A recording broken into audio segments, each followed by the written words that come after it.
Quand vous priez, ne soyez pas comme ceux qui cherchent à être vus, ni comme certains qui s'imaginent qu'avec leurs vaines paroles, ils seront exaucés. Voici donc comment vous devez prier. Notre Père qui es aux cieux, que ton nom soit sanctifié, que ton règne vienne, que ta volonté soit faite sur la terre. Même s'il a la peau blanche, mais c'était frère. Amen. Amen. Amen. Parce que nous, les chrétiens, c'est pas la couleur qui nous caractérise, c'est le sang de Jésus. Le sang de Jésus qui nous rachète, qui nous délivre des contraintes du diable, du monde. Il est là ce soir. Il va nous chanter quelques chansons et nous apporter quelques réflexions. Et il répond au nom de Armando Gomez. Vous voulez de la bénédiction? Oui, c'est une joie pour moi d'être là à nouveau. L'année passée, j'étais pas là. Qui se souvient que j'étais pas là? Pas grand monde. Parce que les années précédentes, j'étais là tous les ans. Et puis on a fait un petit break. Et donc l'année passée, c'est donc le frère brésilien Aimé Germain. On pourrait le dire comme ça parce que vous savez que je suis portugais d'origine. Il a peut-être un petit peu de sang portugais, je sais pas. Hein. Mais quand j'ai lu le nom Brésil, c'est pas un nom commun ça. Hein. Donc j'ai dit Brésilien Saint-Germain, c'est incroyable quand même. Hein. Donc il a peut-être un petit peu de sang brésilien, je ne sais pas frère. Hein. En tout cas moi j'ai du sang portugais. Mais comme l'a dit aussi le frère Kastner, et vous vous rappelez, en général je me plais à dire cela quand je vais dans les églises dont le peuple est noir, et les 3/4 des églises avec qui je travaille toute l'année, je travaille avec beaucoup d'églises blanches, mais surtout avec des églises noires, que ce soit des églises haïtiennes, des églises africaines, enfin toutes sortes, hein, même, enfin, pas ici en France, mais même du côté de la République dominicaine où j'étais l'année passée. Et donc il a résumé ce que dit la Bible. La Bible dit qu'au-delà de notre couleur de peau, ce qui compte pour Dieu, c'est pas ça. Hein, parce qu'aujourd'hui dans le monde, on fait des différences entre la couleur. À tel point qu'il y a des choses abominables qui se passent dans notre monde à cause des différences de couleur de peau. Mais la Bible dit dans Apocalypse 5 et le verset 9 que Jésus a racheté de tout peuple, de toute nation pour Dieu son Père. Et moi je dis souvent quand je suis dans les églises dont le peuple est noir et je suis le seul blanc, moi je suis bien au milieu de vous. Et je me sens à l'aise. Parce que au-delà de ma couleur de peau qui n'est pas la même que vous, Jésus ne regarde pas la couleur de peau. Il regarde au cœur. Et il a racheté des hommes et des femmes au-delà de notre couleur de peau. C'est le sang de Jésus qui nous a rachetés. Et c'est tellement important de se rappeler ces choses. Et nous faisons tellement de distinctions avec les peuples, avec les nations, avec les coutumes. Et parfois les coutumes nous séparent les uns des autres. Mais Jésus, lui, ne fait pas de distinction. Il a sauvé les Portugais, les Brésiliens, les Haïtiens, tous les peuples, les Africains, avec son sang. Amen. Et je pense à l'évangéliste Reinhard Bonnke qui est vraiment cet évangéliste que Dieu a utilisé et utilise encore. En Afrique, vous connaissez Reinhard Bonnke. Et il dit qu'il voit une Afrique lavée par le sang de Jésus. Et ça, je trouve ça extraordinaire. Et Jésus, il voit une France lavée par le sang de Jésus. Et vous, frères, Brésil qui venait donc des États-Unis, vous savez là-bas combien il y a de problèmes avec le peuple noir et le peuple blanc. Là-bas, il y a encore des différences aujourd'hui, vous savez. Hein, et ça, c'est complètement aberrant qu'un peuple qui se dit tellement civilisé, où il faut encore des différences entre les blancs et entre les noirs. Et un peuple, entre guillemets, tellement christianisé, mais où il y a tellement de problèmes avec ça. Eh bien, il devrait peut-être un peu encore mieux lire la Bible. Parce que la Bible, elle, heureusement pour nous, elle ne fait pas de distinction. Autrement, il ne faudrait pas que vous ayez ce thème. D'accord? Un peuple saint. Un peuple saint pour un Dieu saint. Si Dieu est saint, c'est qu'il ne fait de distinction entre personnes. Autrement, il n'est pas ce Dieu auquel nous croyons. Mais moi, le Dieu auquel je crois, il a donné sa vie pour toutes les races. Amen. Pour toutes les nations, pour tous les peuples. Au-delà de nos couleurs de peau, qu'on soit blanc, jaune, noir, rouge, peu importe. Jésus regarde les vies, les cœurs qu'il veut sauver. Amen. Amen. Après cette introduction, alors, c'est vrai que ce soir, je vais comme d'habitude chanter quelques chants, et puis comme j'aime le faire, j'aimerais exhorter, comme je le fais là, entre chaque chant, entre chaque chanson. Et je crois que, vous savez, Dieu peut nous parler, et le frère Brésil disait encore tout à l'heure qu'il se réjouissait d'écouter la parole de Dieu. Mais vous savez, quand on écoute la parole de Dieu, qui est là, elle peut nous parler de tellement de manières. Elle peut nous parler par un chant. Vous avez chanté encore un beau chant, celui qui est le chant du réveil. Mais le Seigneur peut utiliser un chant, peut utiliser une prière, peut utiliser une parole prophétique de tellement de manières. Dieu peut nous partager avec vous ce soir. Dieu peut vous parler dans votre cœur. Parce que quand on vient à une réunion, il faut toujours s'attendre à ce que Dieu réponde à quelque chose qui est là dans notre cœur, à une demande que personne ne connaît, à une prière que vous attendez peut-être depuis des années. Mais Dieu est le Dieu qui répond et qui entend. Mais il répond dans son temps à lui. Et je me souviens que il y a de cela des années, j'étais en mission du côté de la Réunion, très loin d'ici. Et à la fin d'un de mes concerts, il y a une sœur qui est venue me voir à la fin, et elle m'a dit ceci: frère, ce soir, vous m'avez donné la réponse que j'attendais depuis 15 ans. Quand elle m'a dit ça, elle ne m'a pas dit ce que c'était. Mais j'ai dit, il a fallu que ce soit quelqu'un qui vienne de si loin, qui fasse des kilomètres et des kilomètres jusqu'à l'océan Indien, pour que Dieu donne une réponse à cette sœur qui priait depuis 15 ans. Qu'est-ce que j'ai dit ce soir-là qui a été la réponse de Dieu pour qu'elle la saisisse? Moi, je n'en sais rien. Mais je sais une chose, c'est que cette femme-là a saisi dans ce que j'ai dit ce soir-là, soit en chantant, soit en exhortant, la réponse de Dieu qu'elle attendait pour elle. Amen. Et elle est venue me le dire, et moi ça m'a encouragé. J'ai pu voir combien Dieu est puissant. Dieu est grand. Il nous donne des réponses, parce qu'il est le Dieu qui... Nous aimons bien mettre Dieu dans une boîte, il va me répondre comme ça. Et non, Dieu fait ce qu'il veut. Amen. Il répond comme il veut. Et il répond souvent de la manière à laquelle nous ne nous attendons pas. Elle n'aurait jamais pensé qu'elle aurait eu la réponse comme ça. Et vous savez, elle m'a encore dit, ça fait 15 ans que je prie et j'avais mis devant le Seigneur un ultimatum. Parce que je voulais une réponse. Et ce soir, vous me l'avez donnée. J'espère que ce soir aussi, le Seigneur va vous donner des réponses que vous attendez. Amen. Moi, je crois que ce Dieu auquel je crois, nous croyons, peut nous donner des réponses à des prières, à des situations, si nous nous attendons à lui. Et si nous savons discerner et entendre Amen. Dans ce que nous allons vivre ce soir, la voix du Seigneur. La voix du Seigneur, elle est tellement importante. Et moi, une de mes prières quasiment quotidiennes, c'est « Seigneur, apprends-moi à discerner ta voix. » Que mon âme, mon cœur, mon esprit, mes oreilles apprennent à discerner la voix de ton esprit. C'est quasiment une de mes prières quotidiennes. Parce que dans ce monde où il y a tellement de voix discordantes, tellement de voix, on a besoin de dire « Ah, ça c'est une parole de Dieu. Ça c'est la voix de Dieu qui me parle. » Amen. Et on a besoin de discernement. Le premier chant que j'aimerais chanter, c'est un chant qui dit « Jésus est là ».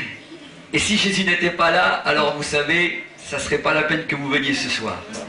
Parce que ce qui fait la différence par rapport à des soirées comme ce soir dans le monde, il y a plein, vous savez, vous êtes à Paris, et ce soir dans cette grande capitale, il va y avoir des soirées mondaines de toutes sortes. Mais ce qui fait la différence par rapport à notre soirée à nous ce soir, c'est que Jésus est là.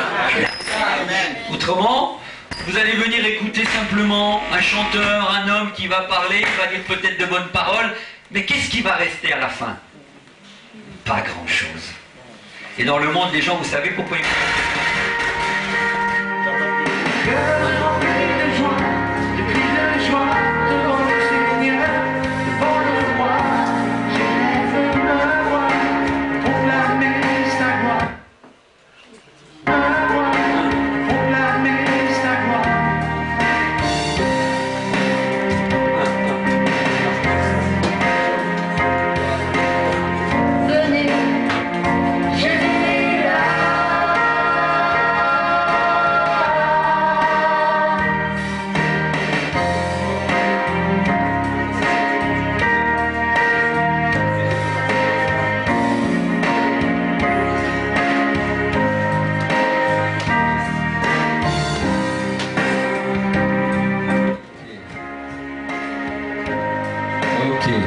Bon, on va recaler, on va essayer de démarrer comme ça. Recale tout au début. Désolé, on va pas se laisser distraire par ça, mais c'est parti. Non, non, il faut caler déjà. 11.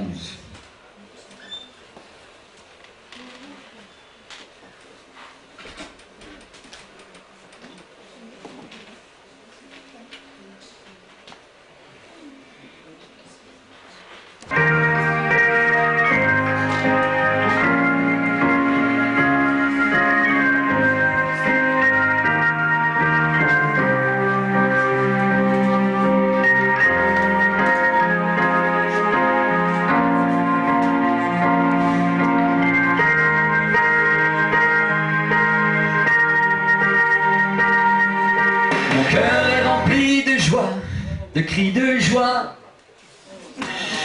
devant le Seigneur. Allez, on recale encore une fois. 1, 2, 1.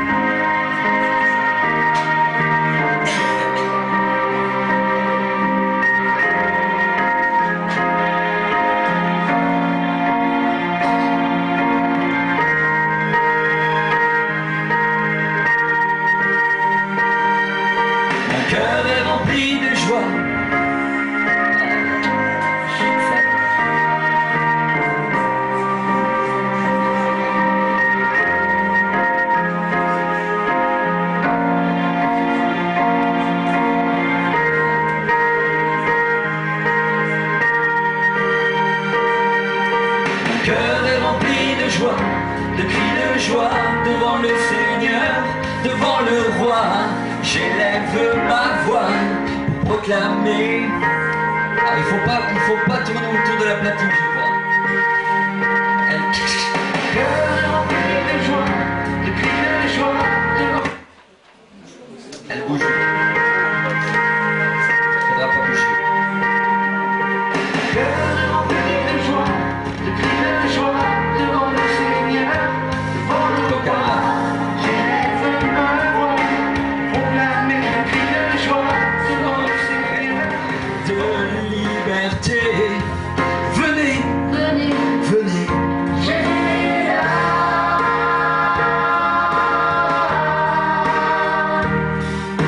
À l'heure où les choses vont mal, où le mal avance, l'obscurité s'élargit, le cœur de l'homme s'endurcit.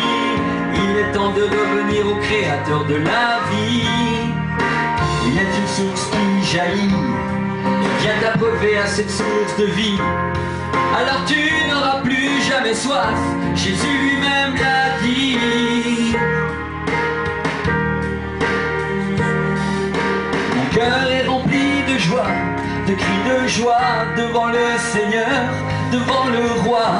J'élève ma voix pour proclamer sa gloire aux âmes qui ont soif de liberté. Venez, venez, venez. Jésus est là.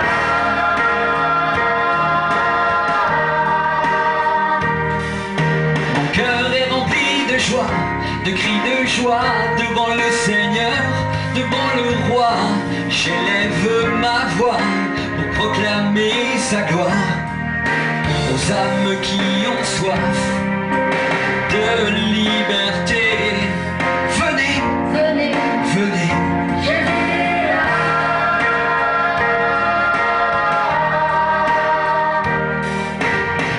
Tu as su changer mon cœur, tu as pu me donner ton amour. Ta grâce infinie remplit ma vie. Oh Seigneur mon roi, oh nous avons besoin de toi. Le monde est bouleversé, toi seul peux tout changer. Mon cœur est rempli de joie, de cris de joie devant le Seigneur, devant le roi. J'élève ma voix pour proclamer sa gloire de liberté. Venez, venez, venez.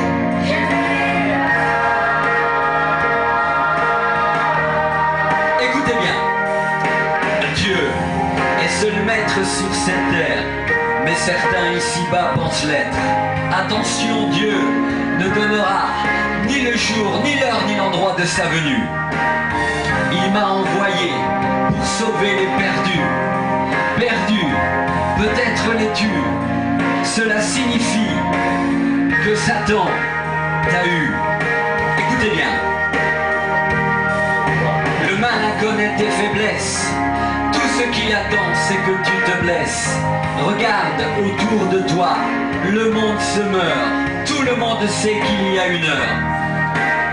Je ne la connais pas, c'est vrai, mais je t'avoue que les choses arrivent plus vite que nous ne pouvons le penser. Jésus est là. Hâte-toi. Et voilà, ça a marché cette fois. Merci Seigneur. Justement, il faudra simplement baisser un tout petit peu la musique, elle est un peu trop forte. Et puis le micro aussi. Voilà, enfin ça marche. N'ayez pas peur pour moi. C'est pas grave, c'est comme ça. Il y a des moments où ça va pas, mais ça fait rien. Quand on est un serviteur de Dieu, on doit continuer, on doit persévérer, on ne doit pas se laisser distraire. Si moi je me laisse pas distraire, il ne faut pas que vous vous laissiez distraire. Hein. N'ayez pas peur et n'ayez pas mal pour moi. Je bénis le Seigneur. Même si parfois nous sommes un peu éprouvés comme ça avec la sonorisation, nous devons malgré tout continuer. Amen. Alors le prochain chant a pour titre, c'est Rien ne pourra. Ce chant il a été composé à partir de ce texte que Paul nous parle dans les Romains, le chapitre 8, et à la fin de ce chapitre 8, ah ben voilà, vous le connaissez par cœur, voilà c'est ça. Paul dans ce texte nous dit tout à la fin, Paul était un homme qui avait rencontré Jésus dans la puissance de la résurrection. Paul était un homme qui avait rencontré Jésus d'une telle manière qu'il a, aussi bien avant c'était quelqu'un qui était un blasphémateur, un persécuteur de l'Église. Mais quand il va rencontrer Jésus sur le chemin de Damas, d'une telle manière, eh bien il va lui donner pleinement sa vie. Et il va toute sa vie vraiment mettre ses talents. Et à un moment donné, lui qui était un homme tellement érudit, qui avait une telle connaissance, il va dire ce qui était pour moi un gain. Maintenant je le regarde comme de la poudre. À cause de la connaissance, de l'excellence de la connaissance de Jésus-Christ. Et Paul avait tellement rencontré ce Jésus qu'à la fin de ce chapitre 8, il dira: aujourd'hui, peu m'importe. Ni les dénominations, ni les autorités, ni quoi que ce soit, vous pouvez y mettre tout ce que vous voulez, ne pourront plus jamais me séparer de l'amour de Dieu manifesté en Jésus-Christ. Il avait rencontré Jésus d'une telle manière, d'une telle puissance, que rien ne pouvait plus le séparer de l'amour que Dieu avait manifesté en Jésus dans son cœur. Qu'est-ce qui peut vous séparer de l'amour de Dieu aujourd'hui, mes amis? Je l'espère. Je l'espère. Parce que c'est facile à dire ça. Et aujourd'hui, il y a des chrétiens qui, aujourd'hui, vivent d'une manière tellement, je dirais, éphémère dans le monde. Ils disent oui, j'aime Jésus. C'est pas ça, aimer Jésus, mes amis. Aimer Jésus, c'est pas simplement le dimanche matin venir à l'église. Ou pendant une année, et je vais être clair avec vous, et demain je vous en parlerai peut-être un petit peu. Parce que nous parlons d'un Dieu saint. Mais quand nous parlons de ce Dieu saint, ça veut dire que Dieu attend de nous que nous soyons un peuple saint et qu'il paye le prix pour le suivre. Amen. Et aimer Dieu, c'est pas simplement durant une année faire un beau thème comme vous avez fait cette année et comme chaque année, et pendant un mois de temps on va se consacrer tous les soirs à venir dans les réunions pour dire Seigneur, pendant un mois je vais me consacrer à toi et là je vais t'aimer d'une manière différente. Et quand le réveil est terminé, ce Dieu saint que nous avons promis de servir, que nous avons promis de suivre toute l'année, eh bien après le réveil c'est fini. On commence à retourner dans nos petites coutumes, dans nos petites habitudes, et nous prétendons dire « J'aime ce Dieu saint ». Aimer Dieu, c'est lui être consacré tous les jours de sa vie. C'est pas simplement quand il y a le réveil, mais c'est quand je pars à la maison. Et demain on en parlera un petit peu. Comment je me comporte quand je rentre à la maison? Comment je me comporte quand je suis dans mon travail? Comment je parle? Dieu attend de nous une sainteté tous les jours de notre vie. Bah, bien sûr que parfois, des gens vont me répondre, mais frère Armando, on n'est pas parfait, mais bien sûr qu'on n'est pas parfait. Mais Dieu demande de nous que dans cette consécration, dans cette nouvelle vie qu'il nous a acquis, à un tel prix, mes amis, à un tel prix que seulement dans l'éternité, certainement, nous réaliserons le prix que Jésus a payé à la croix. Mais Paul, je crois que cet homme en avait quelque peu perçu, bien plus que nous peut-être. Parce qu'il nous a révélé tellement de choses dans les épîtres qui font qu'il a touché Jésus d'une manière tellement puissante. C'est ce qui fait qu'il dit aujourd'hui, vous pouvez me donner tout ce que vous voulez, mais rien ne me séparera de l'amour de Dieu manifesté en Jésus-Christ. Et par ailleurs, un autre apôtre dira que nous n'avons pas été rachetés avec de l'or ou de l'argent, mais au prix du sang de l'agneau. Amen. Gloire à Dieu. Et vous pourriez prendre tout l'or du monde, mes amis. Ça ne rachèterait aucune de nos vies. C'est pour ça qu'il est dans le psaume 49 qu'on ne peut pas acheter le salut. Parce que vous savez une chose, si on pouvait acheter le ciel, si on pouvait acheter le salut, il y a des gens qui cotiseraient comme ils cotisent pour la retraite pour se payer une place dans le ciel après la mort. Mais Dieu dit non, t'as pas à payer, c'est gratuit. C'est gratuit. Mais pour entrer dans le ciel, il y a une porte qui s'appelle Jésus. Amen. Et tu dois l'aimer de tout ton cœur. Tu dois marcher dans cette nouvelle vie qu'il est venu acquérir pour nous, pour moi, pour toi. Rien ne me séparera de l'amour de Dieu manifesté en Jésus-Christ. Écoutez ce chant. C'est parti.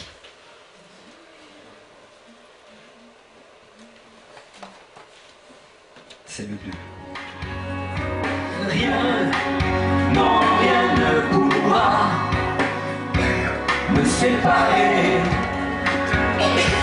Rien, non, rien ne pourra me séparer de toi. Rien, non, rien ne pourra me séparer. Rien, non, rien ne pourra me séparer de toi. Dans la tempête et dans la nuit, c'est ta main qui me conduit. Dans le désert où je m'enfuis, c'est ta loi qui me saisit. Tu me donnes ta joie. Si je t'appelle, tu m'écoutes comme un père. Quand je me perds, oh tu oublies tout. Pour me chercher très loin, tu vas jusqu'au bout. Jusqu'au bout. Rien, non, rien ne pourra me séparer. Rien, non, rien ne pourra me séparer de toi. Rien, non rien ne pourra me séparer. Rien, non rien ne pourra me séparer de toi. Lorsque j'ai soif, c'est ton eau que tu me donnes. Mon Dieu, que ton eau est bonne. Lorsque j'ai faim, c'est ton pain que tu romps. Mon Dieu, que ton pain est bon. J'en vide, tu me combles de vie. Quand je m'enferme, tu m'attires au paradis. Quand je descends, c'est ton bras qui me soulève. 100 fois je tombe, 100 fois tu me relèves. Oh, tu me relèves. Rien, non rien ne pourra me séparer. Rien, non rien ne pourra me séparer de toi.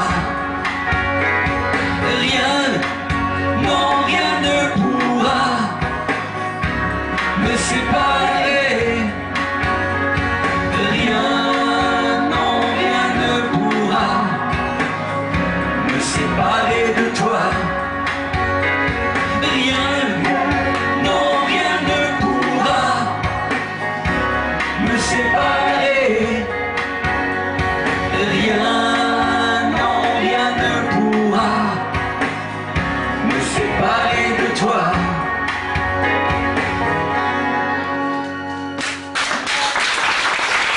Alléluia. Merci beaucoup. On va passer directement au chant Libérer mon peuple, qui est dans le premier album. Ce chant aussi, j'aime beaucoup le chanter. Et c'est un chant que j'aime particulièrement dédié au peuple noir. Libérer mon peuple, qui à travers tous les siècles et encore aujourd'hui est persécuté à travers le monde, c'est le peuple noir.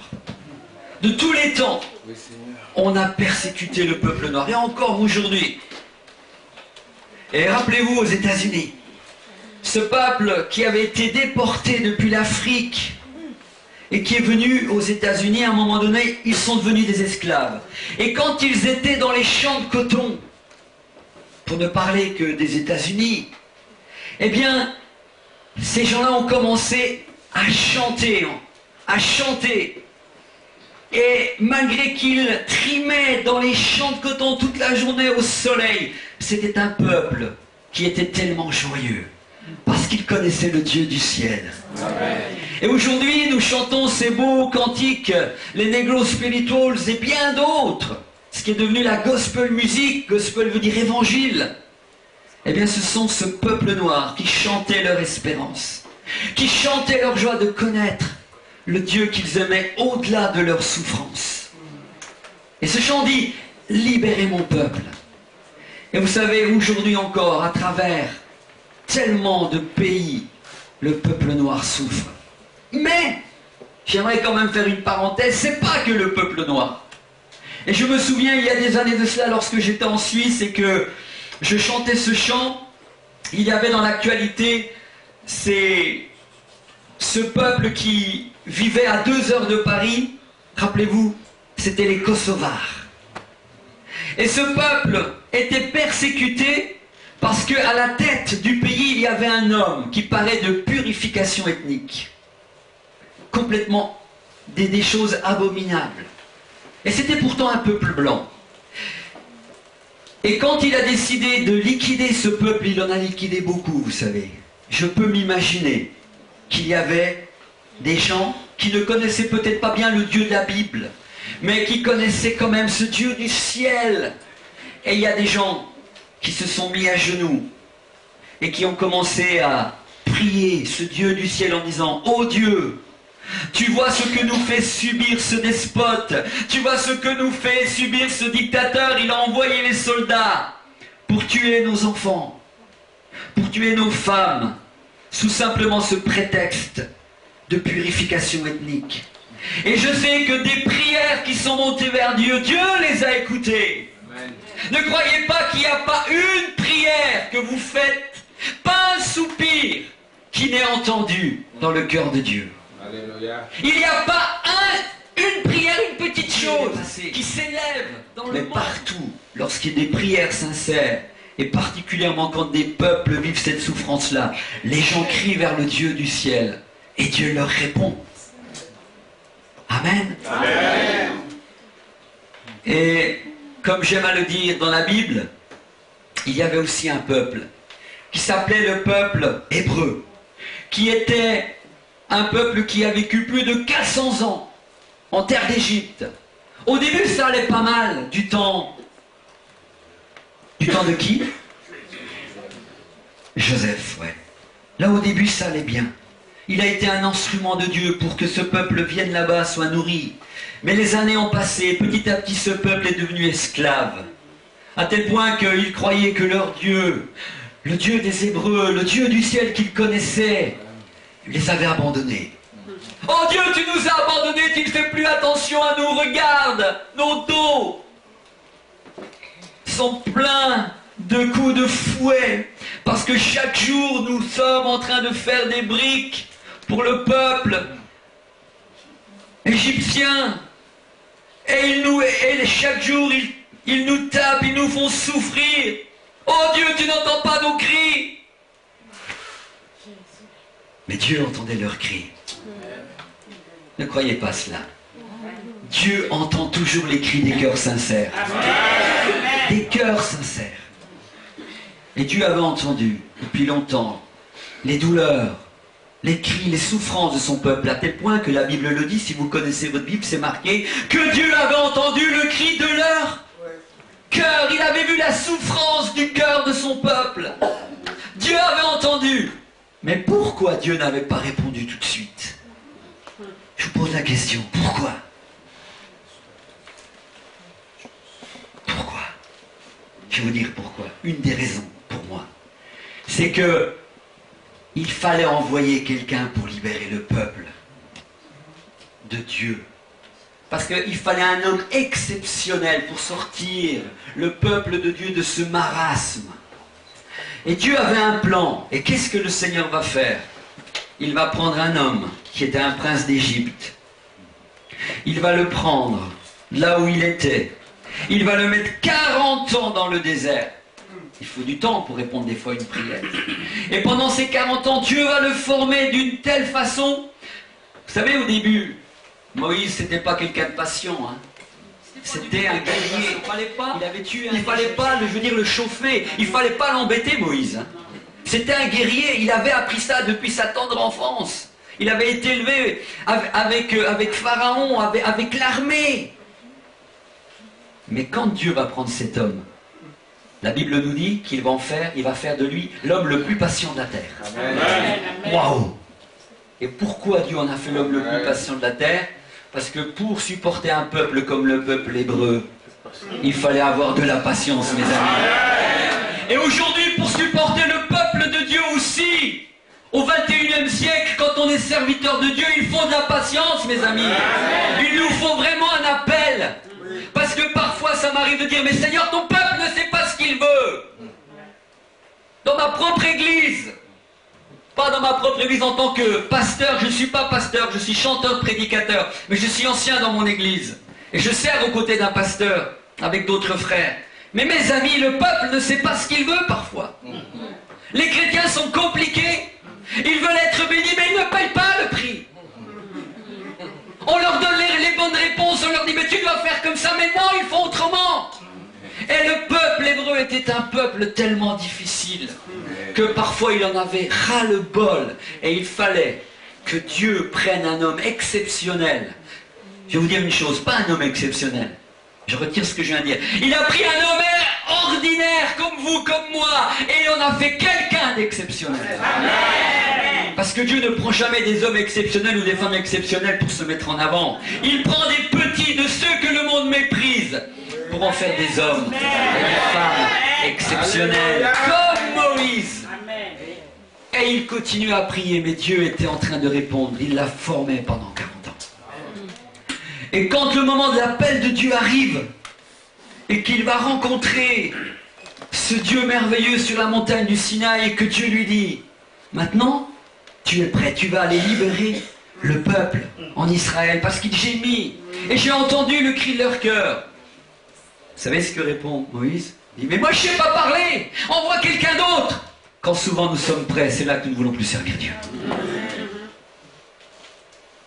Mais quand nous ne sommes pas prêts, alors nous voulons faire plein de choses, nous voulons venir devant, on veut faire comme le pasteur Kastner. Vous ne serez jamais comme le pasteur Kastner. Parce qu'il est unique dans le cœur de Dieu. Vous pouvez prendre les bonnes choses qu'il y a en lui, mais il est unique. Comme je suis unique. Vous n'avez pas la même ADN que moi. Et dans le cœur de Dieu, je suis quelqu'un d'unique qui est en train de faire ce que Dieu m'a demandé de faire. La Bible dit on ne peut pas donner ce qu'on n'a pas reçu. N'essaye jamais de ressembler à quelqu'un, parce que tu vas vivre dans l'ombre de cette personne. Mais prends ce qui est bon simplement en elle. Mais tu ne peux pas être comme le frère Brésil Saint-Germain. Ça m'a fait plaisir cet après-midi, le frère qui est venu me chercher au niveau de la gare avec son taxi m'a dit, frère Brésil Saint-Germain. Et je trouvais ça merveilleux. Mais on ne peut pas être comme le frère Brésil Saint-Germain. Il a reçu un appel particulier que le Seigneur lui a donné. Pour édifier le peuple de Dieu, que ce soit aux États-Unis, que ce soit ici, peu importe, mais on ne pourra jamais être comme lui. Mais vous pouvez prendre ce qui est bon et que Dieu lui a donné. Et Moïse était cet homme extraordinaire qui pouvait parler avec Dieu comme un homme parle avec son ami. Quand je lis ces choses, je me dis, mais c'est pas possible. Moïse parlait avec Dieu comme un homme parle avec son ami. C'était quelque chose d'extraordinaire. Mais il a beaucoup souffert, vous savez, Moïse. Il a beaucoup souffert avec ce peuple. Mais quand Dieu l'a envoyé là-bas, la prière du peuple de Dieu s'est réalisée. Amen. Parce que Dieu avait entendu, mais la prière, l'exaucement était en route. En route, en route. Et ta prière ce soir, ce que tu as demandé à Dieu lorsque tu étais en voiture, lorsque tu étais peut-être dans les toilettes, vous savez, parfois on est aux toilettes et on prie le Seigneur. Amen. Parfois on est en voiture, bon, ne fermez pas trop les yeux, mais on est en communion quand même avec le Seigneur. Parfois nous sommes dans la nature, on est en communion avec le Seigneur. Et il y a des prières qui s'échappent de nos cœurs et on commence à prier Dieu. Et parfois il y a des prières de supplication où nous baissons nos jambes pour se mettre à genoux et nous crions comme ce peuple vers le Dieu d'Israël. Et nous voulons que Dieu intervienne dans telle et telle situation que lui seul connaît. Dieu connaît ta situation ce soir. Dieu connaît ce que tu lui as demandé peut-être depuis des années. Souvenez-vous de cette sœur à la réunion 15 ans. Là le peuple, ça fait des années qu'il criait, 400 ans, plus de 400 ans. Dieu avait entendu, mais il fallait un homme exceptionnel. C'est pour ça que des prières, je crois, avant l'exaucement, il faut un certain temps. Parce qu'il y a des prières où il faut des hommes, des femmes exceptionnels pour que Dieu puisse y répondre au travers d'eux. Et puis des fois, c'est Dieu directement, par son esprit, vient nous toucher, vient nous guérir.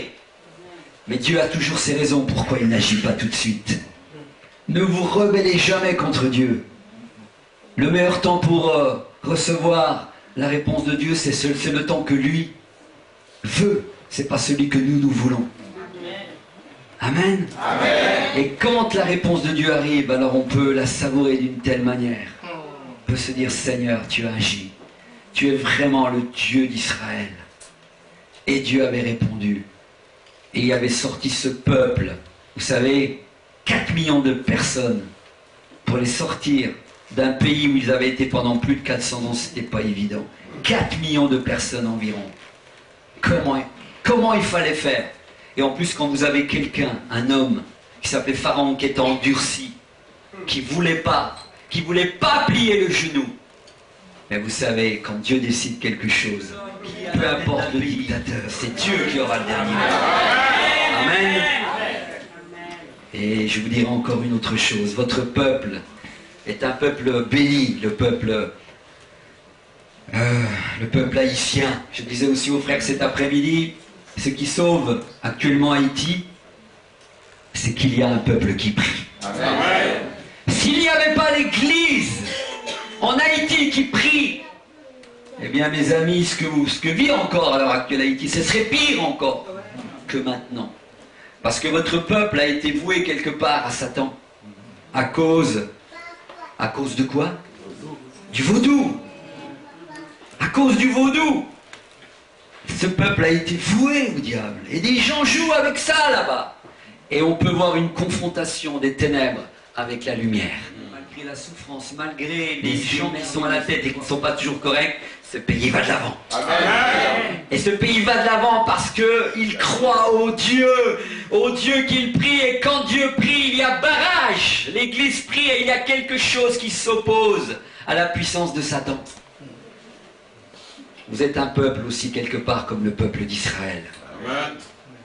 Et parfois quand je vois le peuple, j'aimerais vous parler avec mon cœur. Quand je vois le peuple ici, le peuple ici en France, et bien sûr beaucoup aux États-Unis, vous êtes quelque part aussi ce peuple que Dieu a enlevé.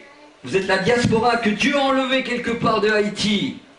Mais vous ne devez pas l'oublier cela, parce que vous êtes un peuple que Dieu bénit. Que Dieu bénit. Pour vous ici, la France, c'est le pays de Canaan. Aux États-Unis, pour le peuple haïtien, c'est le pays de Canaan. Mais n'oubliez pas le Dieu qui vous en a délivré. Trop souvent, on a tendance à l'oublier. Et moi, je le vois, ça. Vous êtes un peuple béni de Dieu. Vous êtes un peuple de prière. Mais n'allez pas dans des pays où le Seigneur vous envoie. Et puis après, une fois que vous êtes là, les choses commencent à aller de mieux en mieux. Vous commencez à manger. Vous commencez à avoir des biens matériels en abondance. Et puis vous oubliez le Dieu Saint qui vous en a sorti. Moi, je vais vous parler avec vous. Et demain, je vous en parlerai encore. Parce que je crois que c'est tellement important. Comment vous êtes bénis. Comment le Seigneur vous a sorti de tellement de choses. Et lorsqu'on n'a plus faim, lorsque les biens matériels sont là, lorsque la maison est là, les voitures, on dit simplement Dieu me bénit. Oui, Dieu te bénit, mais t'as sorti d'un marasme que tu ne t'imagines pas. Pense encore à tes frères qui sont là-bas, et qui sont eux en train de souffrir, et qui n'ont pas à manger tous les jours. Vous savez, en Afrique, une fois j'entendais quelqu'un qui me disait, nous, le lendemain, quelque part pour manger, aujourd'hui on a mangé, mais demain, on ne sait pas si on aura mangé, alors on prie pour demain avoir de quoi manger. C'est pas le cas en France, c'est le pays de Canaan, c'est l'abondance. Écoutez ce chant. Avant d'écouter ce chant, s'il vous plaît, alors vous savez, le frère Mando s'est déplacé, c'est un prédicateur et chanteur. Bon ben, il a décédé, si ça vous intéresse, bon ben, c'est le frère Idney qui le pense. Que Dieu vous bénisse. Merci beaucoup. Donc, libérer mon peuple, c'est le titre de ce chant. C'est parti.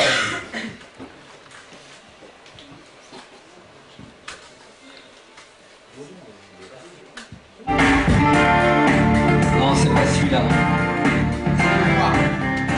C'est le numéro.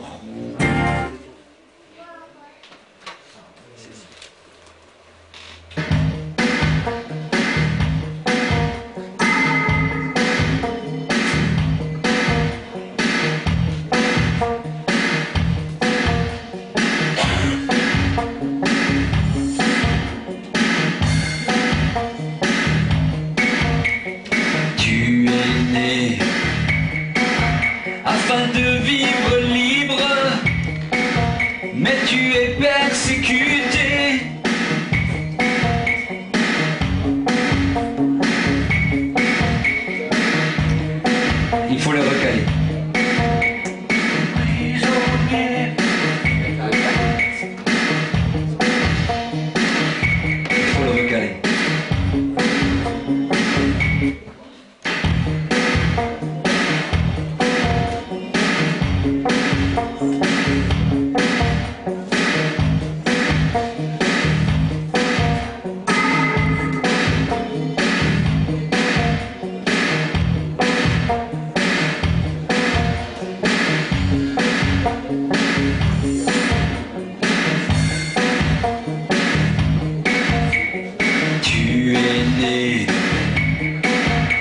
afin de vivre libre, mais tu es persécuté pour ta couleur de peau.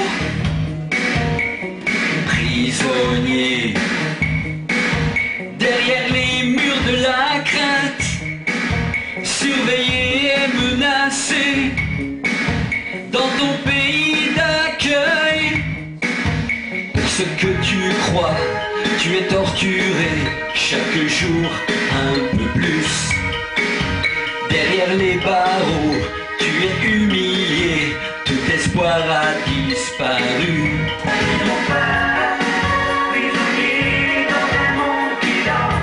Libérez mon peuple, libérez mon peuple, qui combat la violence et la mort.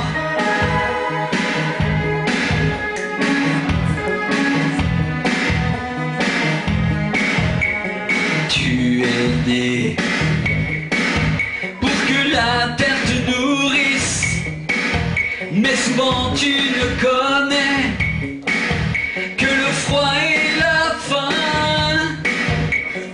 Et tu fouilles les poubelles pour subsister. Ton regard est presque éteint, tu n'es plus rien qu'une ombre. Tu es épuisé.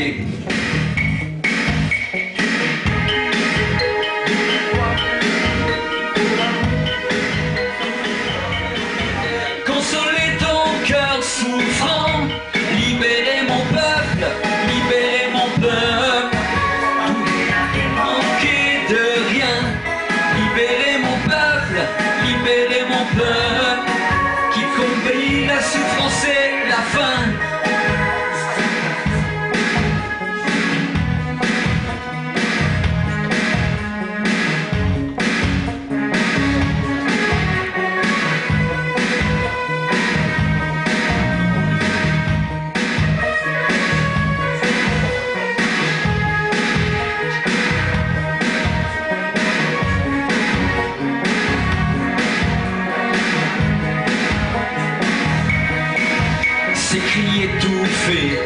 Que ce monde opprime, chaque jour résonne en moi. Tous ces pleurs versés sur le sol aride, en parler ne suffit pas. Libérez mon peuple, libérez mon peuple, qui souffre. Libérez mon peuple, libérez mon peuple, qui combat la violence et la mort. Libérez mon peuple, libérez mon peuple, vous qui n'avez manqué de rien. Libérez mon peuple, libérez mon peuple, qui subit la souffrance et la faim.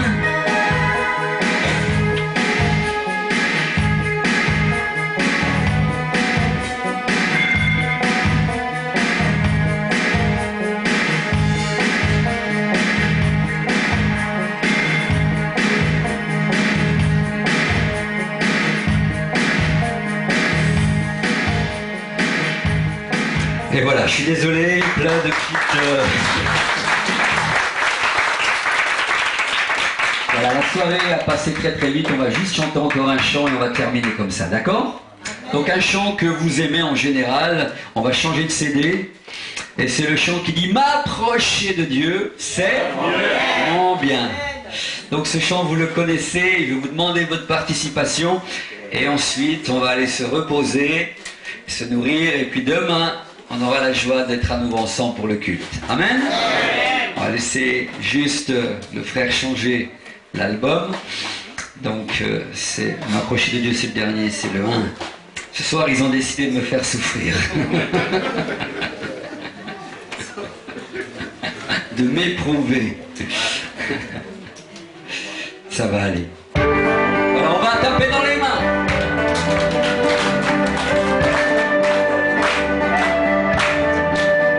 C'est mon bien.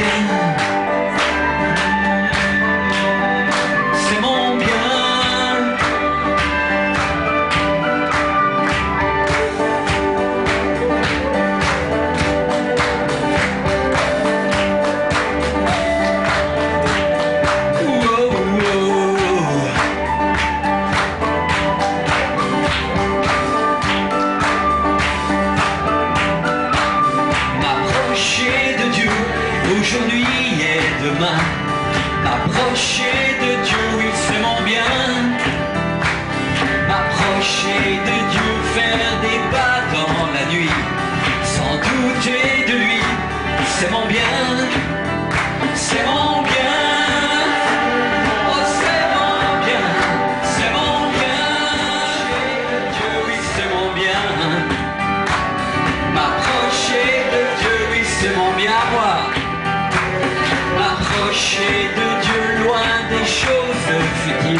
loi et entendre sa voix. Oh, c'est mon bien.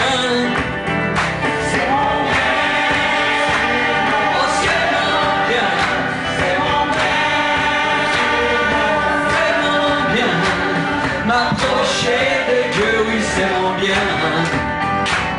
M'approcher de Dieu, oui, c'est mon bien.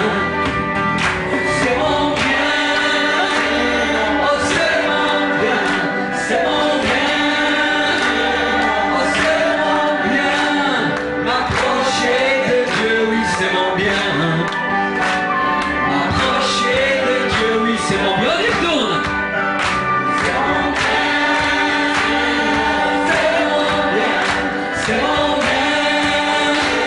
Oh, c'est mon bien. M'approcher de Dieu, oui, c'est mon bien.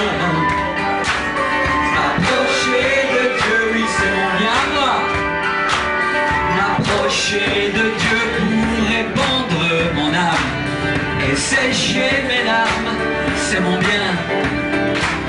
M'approcher de Dieu, contempler son amour, vivre pour toujours près de lui. Allez, on y va. C'est mon bien. Oh, c'est mon bien. C'est mon bien. Oh, c'est mon bien. M'approcher de Dieu, oui, c'est mon bien. M'approcher de Dieu, oui, c'est mon bien. Encore une fois. C'est mon bien. C'est mon bien. C'est mon bien. M'approcher de Dieu, oui, c'est mon bien. M'approcher de Dieu, oui, c'est mon bien. On y retourne. C'est mon bien. C'est mon bien. C'est mon bien. M'approcher de Dieu, oui, c'est mon bien. M'approcher de Dieu, oui, c'est mon bien. Encore une fois. C'est mon bien. C'est mon bien. C'est mon bien. M'approcher de Dieu, oui, c'est mon bien. M'approcher de Dieu, oui, c'est mon bien. Attention. M'approcher de Dieu, c'est mon bien. Alléluia. Alléluia. Alléluia. Alléluia.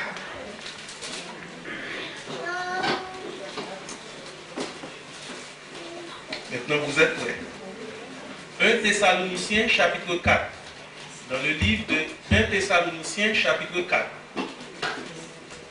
Vous êtes là? Ok, je lis pour vous. Au reste, frères, puisque vous avez appris de nous comment vous devez vous conduire et plaire à Dieu, et que c'est là ce que vous faites, nous vous prions et nous vous conjurons au nom du Seigneur Jésus de marcher à cet égard de progrès en progrès. Vous savez en effet quels préceptes nous vous avons donnés de la part du Seigneur Jésus. Ce que Dieu veut, c'est votre sanctification. C'est que vous vous absteniez de l'impudicité, c'est que chacun de vous sache posséder son corps dans la sainteté et l'honnêteté, sans vous livrer à une convoitise passionnée, comme font les païens qui ne connaissent pas Dieu.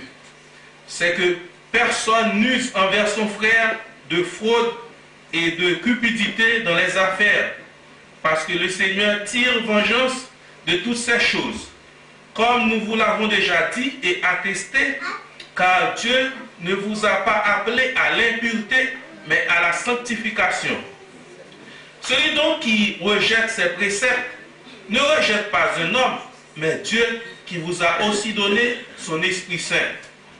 Pour ce qui est de l'amour fraternel, vous n'avez pas besoin qu'on vous en écrive, car vous avez vous-même appris de Dieu à vous aimer les uns les autres, et c'est aussi ce que vous faites envers tous les frères dans la Macédoine entière.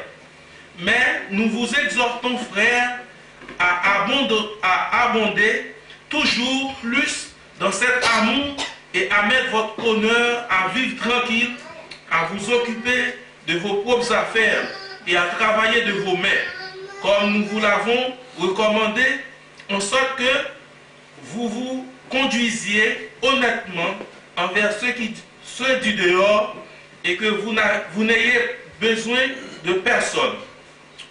Nous ne voulons pas, frères, que vous soyez dans l'ignorance au sujet de ceux qui dorment, afin que vous ne vous affligiez pas comme les autres qui n'ont plus d'espérance. Car si nous croyons que Jésus est mort et qu'il est ressuscité, croyons aussi que Dieu ramènera par Jésus avec lui ceux qui sont morts. Voici en effet ce que nous vous déclarons d'après la parole du Seigneur. Nous les vivants, restés pour l'avènement du Seigneur.